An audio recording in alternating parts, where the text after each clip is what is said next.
తెలుగు రాష్ట్రాల్లో ఏవైతే రేషన్ షాప్ల దగ్గర ఎలాంటి పరిస్థితి ఉంది అనే దానిపైన పబ్లిక్ టాక్ తీసుకోవడానికి మనం నిజామాబాద్కి అయితే రావడం జరిగింది. సో కొంతమంది ఉన్నారు, వారితో మాట్లాడడం. అమ్మ ఏమైంది నిన్న పంచాయతీ? నిన్న పంచాయతీ మెట్ల దగ్గర దాకా పోయినాం సారు. పొద్దుగాల 7 గంటలకు లైన్ పడితే 2 అయింది టైము. 2 అయ్యే వరకు 2-3 ఉన్నారు. ఇక అయ్యో పోస్తారు కదా అని ఆశ ఉండే. ఇక ఏం చేసిర్రు, ఇక లోపల కొట్లాడుతురు. ఇక లోపల అది ముసలైన కొట్టిండట, లైన్ పట్టిన ఆయన మాయస్ ఉంటాయి. ఆయన కొట్టే వరకల్లా ఇక అలా కొడుకులు వచ్చిరు, ఈయనను కొట్టి రాళ్లతో కొట్టుకున్నారా? ఈడ రాళ్ళు పట్టుకురు. రాళ్ళు పట్టుకోగానే మేము ఎక్కడో అక్కడ భయానికి ఉరికినాము సారు. భయానికి ఉరికినాం. ఇక నేను ఉరికే వరకలు ఇక నాడు పట్టుకుంది. ఇక ఆట అటాక్ వచ్చి నేను చచ్చిపోయాను. నువ్వెందుకు వచ్చినావు? మీ కొడుకులో లేకపోతే మన్మల్ని పంపితే అయిపోతున్నాయి. ఊరికి పోయారు సారు, ఊరికి పోయారు. ఒక్కదానే ఉన్నా ఇంట. ఒక్కదాని ఉండి ఇక లైన్ పట్టి తిండి లేదు, నీళ్ళు లేవు, ఏముంది గేరు వచ్చి అడ్డం పడతట అయిపోయింది. ఇక బియ్యం లేవు, ఏం లేవు. ఇక నాకే ఆట అటాక్ వచ్చి. అమ్మ బియ్యం ఏనా మీకు? నాకు 6 కిలోలు. 6 కిలోలు. ఇప్పుడు 6 కిలోలు అంటే 18 కిలోల కోసం వచ్చినా, 6 కిలోల కోసం వచ్చినా? నేను 18 కిలోల కొరకు 3 నెలల బియ్యం తీసుకోవడమనే. అవు సారు. కోడలు వస్తాయి, మనవని వస్తాయి. ఇక వాళ్ళు ఊరికి పోయిండ్రు. ఇప్పుడు సెలవులు కదా సారు. ఊరికి కార్డులు ఎన్ని ఉన్నాయి మీకు? ఎంతమంది ఉన్నారు మీరు? మీరు అంటే ఒక్క కార్డు మీరు ఒక్కరేనా, లేకపోతే మీ ఇంట్లో ఎంతమంది ఉన్నారు? మా కొడుకు, కోడలు, మనవడు, నేను నలుగురు బియ్యం. 4 కంటే 6 అంటే 24 కిలోలు వస్తాయి, అంతేనా? 24 అంటే ఇప్పుడు నీకు 3 నెలల బియ్యం ఇస్తున్నారంట కదా ఇక్కడ?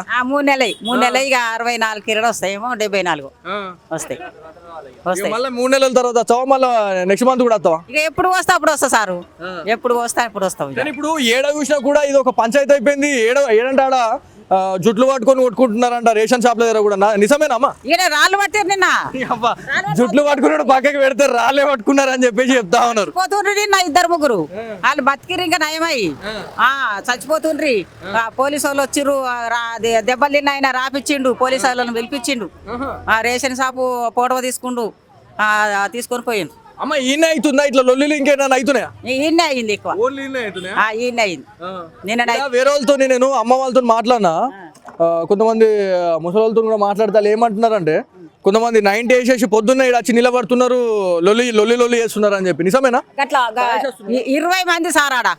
ఒక్కొక్కరు పోయి నేను చెప్పినా పొద్దుగాల 7 గంటల సంది నిన్న ఒక్కొక్కరం పోదాము. ఒక్కరు మెట్టు దిగినాక తెచ్చుకున్నాక మళ్ళీ ఇంకొక కొంతమంది తాగేసి వస్తున్నారంట. నిజమేనా? తాగులేదు సార్, తాగులేదు ఏం లేదు. అబద్ధం ఎందుకు కానీ లొల్లి ఆడ 20 మంది నువ్వు ఆడితే లొల్లి అయితే వేసుకుంటున్నారు. తాగినోళ్ళ లెక్క లొల్లి చేస్తారు. మొత్తానికి నిజామాబాద్ జిల్లాలో ఏదైతే ఈ పబ్లిక్ టాక్ నేను ఎందుకు తీసుకోవడం జరిగిందంటే ప్రజలకి ఇదొక నిజంగా ఒక చాలా మంచి ఎగ్జాంపుల్గా చెప్పుకోవాలనే ఒక సంకల్పంతోనైతే మనం రావడం జరిగింది. నిజామాబాద్ జిల్లానే కాదు, ఎక్కడ చూసినా కూడా రేషన్ డీలర్స్ ఎవరైతే ఉన్నారో వాళ్ళు పడడానికి పాటలు పడుతూ ఉన్నారు. లబ్ధిదారులు ఎవరైతే ఉన్నారో వాళ్ళకైతే తిప్పలే అవుతున్నాయి అని చెప్పేసి చాలా మంది చెప్తున్న పరిస్థితి అయితే ఉంది. సో ఏదేమైనప్పటికీ నిజామాబాద్ జిల్లాలో రేషన్ షాప్ల దగ్గర ఉన్నటువంటి సిచ్యువేషన్ గురించి ఒక పబ్లిక్ బైట్తోనైతే మేము ముందుకు రావడం జరిగింది. మీకు నచ్చినట్లయితే దాంతోపాటు ఎలాంటి ఇన్సిడెంట్లు జరుగుతూ ఉన్నాయి మీ ఏరియాలలో కూడా అనే దానిపైన కామెంట్ బాక్స్లో కామెంట్ చేయండి. తెలుగు రాష్ట్రాల్లో ఏవైతే రేషన్ షాప్ల దగ్గర ఎలాంటి పరిస్థితి ఉంది అనే దానిపైన పబ్లిక్ టాక్ తీసుకోవడానికి మనం నిజామాబాద్కి అయితే రావడం జరిగింది. సో కొంతమంది ఉన్నారు, వారితో మాట్లాడడం. అమ్మ ఏమైంది నిన్న పంచాయతీ? నిన్న పంచాయతీ మెట్ల దగ్గర దాకా పోయినాం సారు. పొద్దుగాల 7 గంటలకు లైన్ పడితే 2 అయింది టైము. 2 అయ్యే వరకు 2-3 ఉన్నారు. ఇక అయ్యో పోస్తారు కదా అని ఆశ ఉండే. ఇక ఏం చేసిర్రు, ఇక లోపల కొట్లాడుతురు. ఇక లోపల అది ముసలైన కొట్టిండట, లైన్ పట్టిన ఆయన మాయస్ ఉంటాయి. ఆయన కొట్టే వరకల్లా ఇక అలా కొడుకులు వచ్చిరు, ఈయనను కొట్టి రాళ్లతో కొట్టుకున్నారా? ఈడ రాళ్ళు పట్టుకురు. రాళ్ళు పట్టుకోగానే మేము ఎక్కడో అక్కడ భయానికి ఉరికినాము సారు.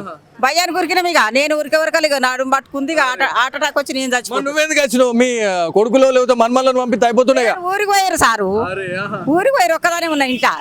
ఒక్కదాని ఉండి ఇక లైన్ పట్టి తిండి లేదు, నీళ్ళు లేవు, ఏముంది గేరు వచ్చి అడ్డం పడతట అయిపోయింది. ఇక బియ్యం లేవు, ఏం లేవు. ఇక నాకే ఆట అటాక్ వచ్చి. బియ్యం ఏనా మీకు? నాకు 6 కిలోలు. 6 కిలోలు. ఇప్పుడు 6 కిలోలు అంటే 18 కిలోల కోసం వచ్చినా, 6 కిలోల కోసం వచ్చినా? నేను 18 కిలోల కొరకు 3 నెలల బియ్యం తీసుకోవడమనే. అవు సారు. కోడలు వస్తాయి, మనవని వస్తాయి. ఇక వాళ్ళు ఊరికి పోయిండ్రు. ఇప్పుడు సెలవులు కదా సారు. ఊరికి కార్డులు ఎన్ని ఉన్నాయి మీకు? ఎంతమంది ఉన్నారు మీరు? అంటే ఒక్క కార్డు మీరు ఒక్కరేనా, లేకపోతే మీ ఇంట్లో ఎంతమంది ఉన్నారు? మా కొడుకు, కోడలు, మనవడు, నేను నలుగురు బియ్యం. 4 కంటే 6 అంటే 24 కిలోలు వస్తాయి, అంతేనా? 24 అంటే ఇప్పుడు నీకు 3 నెలల బియ్యం ఇస్తున్నారంట కదా ఇక్కడ? 3 నెలలు ఇక 64 కిలోలు వస్తాయేమో, 74 వస్తాయి. వస్తాయి. మళ్ళీ 3 నెలల తర్వాత వస్తావా మళ్ళీ నెక్స్ట్ మంత్ కూడా వస్తావా? ఇక ఎప్పుడు వస్తా అప్పుడు వస్తా సారు, ఎప్పుడు వస్తా అప్పుడు వస్తాం ఇక. కానీ ఇప్పుడు ఏడ చూసినా కూడా ఇది ఒక పంచాయతీ అయిపోయింది. ఏడంటే ఆడ జుట్లు పట్టుకొని కొట్టుకుంటున్నారంట రేషన్ షాప్ల దగ్గర కూడా. నిజమేనమ్మా? ఈడ రాళ్ళు పట్టారు నిన్న, అబ్బా, జుట్లు పట్టుకున్నాడు పక్కకి పెడితే రాళ్ళే పట్టుకున్నారని చెప్పేసి చెప్తా ఉన్నారు. చచ్చిపోతుండ్రి నిన్న 2-3 వాళ్ళు బతికిరు ఇంకా నయమై. చచ్చిపోతుండ్రి. పోలీసు వాళ్ళు వచ్చిర్రు, దెబ్బలు తిన్న ఆయన రాపిచ్చిండు, పోలీసు వాళ్ళని పిలిపించిండు. రేషన్ షాపు ఫోటో తీసుకుండు, తీసుకొని పోయిండు. అమ్మ ఈయన అవుతుందా ఇట్లా లొల్లిలు ఇంకేనా అవుతున్నాయా? ఈయన్నే అయింది ఎక్కువ, ఓన్లీ ఈయనే అవుతున్నాయా? ఈయన్నే అయింది. నిన్న ఇలా వేరే వాళ్ళతో నేను అమ్మ వాళ్ళతో మాట్లాడినా, కొంతమంది ముసలి వాళ్ళతో కూడా మాట్లాడతా ఏమంటున్నారంటే కొంతమంది 90 వేసేసి పొద్దున్న ఇక్కడ వచ్చి నిలబడుతున్నారు, లొల్లి చేస్తున్నారు అని చెప్పి. నిజమేనా? అట్లా 20 మంది సారాడ ఒక్కొక్కరు పోయి, నేను చెప్పినా పొద్దుగాల 7 గంటల సంది నిన్న ఒక్కొక్కరం పోదాము, ఒక్కరు మెట్టు దిగినాక తెచ్చుకున్నాక మళ్ళీ ఇంకొక కొంతమంది తాగేసి వస్తున్నారంట. నిజమేనా? తాగులేదు సార్, తాగులేదు ఏం లేదు, అబద్ధం ఎందుకు కానీ లొల్లి ఆడ 20 మంది నువ్వు ఆడితే లొల్లి అయితే వేసుకుంటున్నారు తాగిన వాళ్ళ లెక్క. తాగిన వాళ్ళ లెక్క లొల్లి చేస్తారు. ఇది మొత్తానికి నిజామాబాద్ జిల్లాలో ఏదైతే ఈ పబ్లిక్ టాక్ నేను ఎందుకు తీసుకోవడం జరిగిందంటే ప్రజలకి ఇదొక నిజంగా ఒక చాలా మంచి ఎగ్జాంపుల్గా చెప్పుకోవాలనే ఒక సంకల్పంతోనైతే మనం రావడం జరిగింది. నిజామాబాద్ జిల్లానే కాదు, ఎక్కడ చూసినా కూడా రేషన్ డీలర్స్ ఎవరైతే ఉన్నారో వాళ్ళు పడరాని పాటలు పడుతూ ఉన్నారు.